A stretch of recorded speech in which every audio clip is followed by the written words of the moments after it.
I'll never forget the day I stumbled upon the news that would change everything. I was scrolling through my emails when I saw a message about a class action settlement with Evening Post Publishing. My heart skipped a beat as I read the words, "You may be entitled to money." Wait, what was this all about?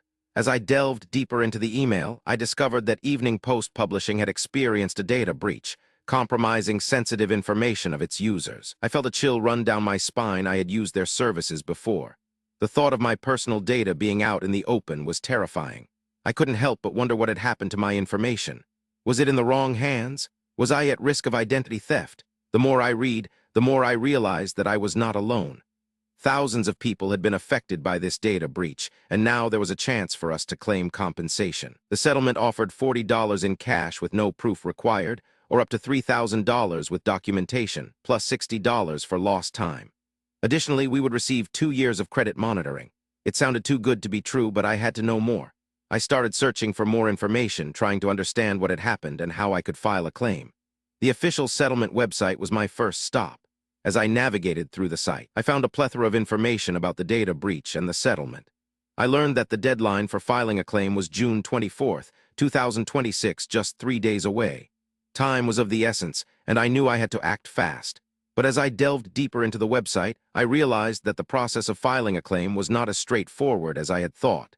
There were to meet, and I had to provide documentation to support my claim. I felt a sense of frustration wash over me. Why was it so complicated? I just wanted to know if I was eligible and how much I could get.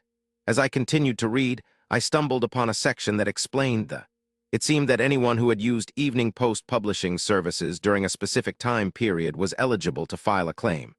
I thought back to when I had used their services. It was a few years ago, but I was pretty sure I fell within the eligible time frame. But what if I was wrong? What if I didn't have the right documentation? The more I read, the more questions I had. I felt like I was stuck in a never-ending loop of uncertainty. I didn't know what to do or where to turn. And then I saw a message that made my heart sink. The deadline for filing a claim was strict, and if I missed it, I would be out of luck. I felt a sense of panic wash over me. I had to act now, or I would regret it forever. I took a deep breath and tried to calm myself down. I knew I had to focus and get my claim filed as soon as possible. I started gathering all the necessary documents, trying to make sense of the complicated process. As I worked on my claim, I couldn't help but think about the what-ifs. What if I didn't get the compensation I deserved? What if my data was still out there, being used by someone with malicious intentions? The thoughts swirled in my head, making it hard to concentrate. But I knew I had to push through. I had to get this done, no matter what. And then, just as I was about to submit my claim, I froze. I thought about all the things that could go wrong. What if my claim was rejected? What if I didn't get the money I deserved? The kitchen was dead silent as I sat there, my heart racing with anticipation. I wanted to scream, but I didn't. Instead, I took a deep breath and clicked the submit button. It was done. I had filed my claim, and now all I could do was wait. The waiting game was agonizing. I felt like I was stuck in limbo, unsure of what the future held. But I knew I had done everything I could.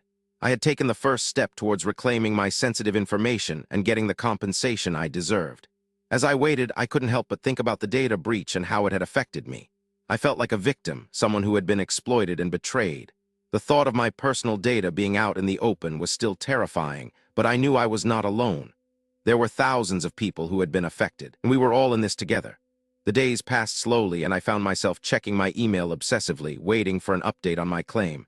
And then, finally, the email arrived. I opened it with trembling hands, my heart racing with anticipation.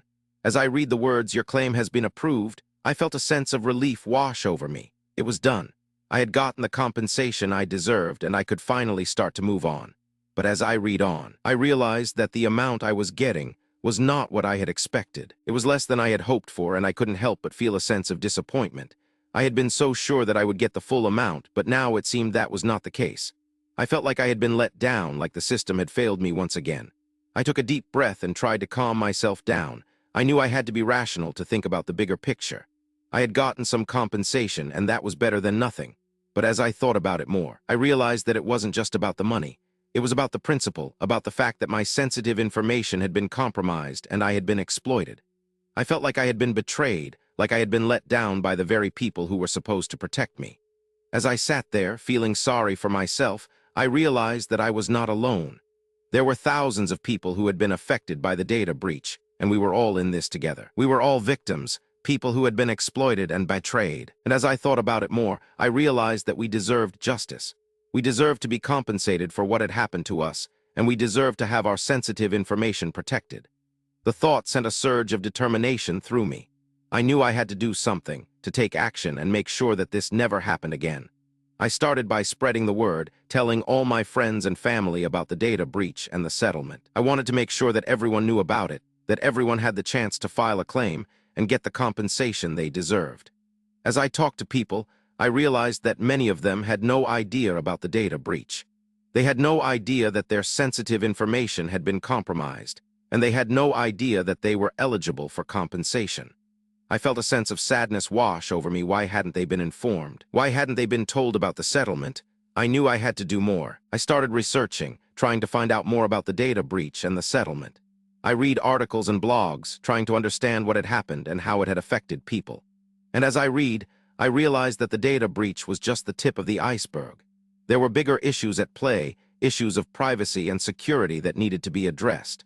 I felt a sense of anger wash over me. Why hadn't something been done about it sooner? Why had it taken a data breach for people to realize the importance of protecting sensitive information? I knew I had to do something, to take action and make sure that this never happened again. I started by writing to my representatives, demanding that they take action to protect people's sensitive information. As I wrote, I felt a sense of purpose wash over me. I knew I was doing something important, something that could make a difference. I was taking action, and I was making my voice heard. And as I finished writing, I felt a sense of relief wash over me. I had done something, and I had taken the first step towards creating change. The days turned into